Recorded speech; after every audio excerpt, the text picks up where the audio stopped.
Oh, mas marami na po ang bilang ng mga lalaking tigasin o tiga-shopping ng grocery. Base po yan sa isang report. At kumpara sa mga babae, mas mabilis daw mamili ang mga lalaki. Nakatutok si Dano Tingkungko. Sa mahabang panahon, kinagisnan marahil ng karamihan ang grocery, teritoryo ng mga ilaw ng tahanan, mga ina.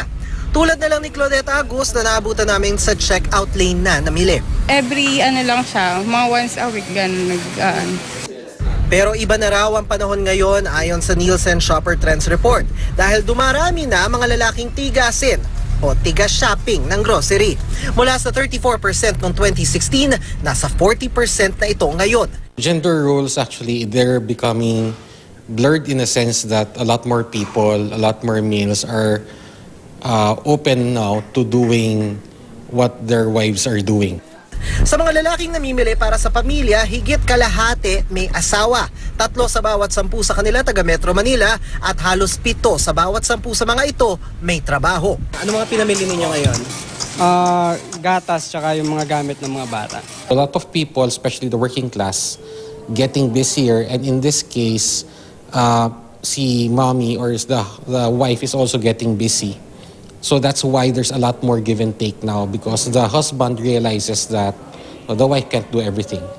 Pero nakita rin ng Nielsen sa kanilang survey kahit nasa iisang grocery, totoo pa rin ang kasabihang men are from Mars, women are from Venus. Una, mas mabilis mamili ang mga lalaki kumpara sa mga babae. 68 minutes average shopping time sa mga lalaki o higit 1 oras. Kumpara sa 74 minutes sa mga babae o halos 1.5 oras.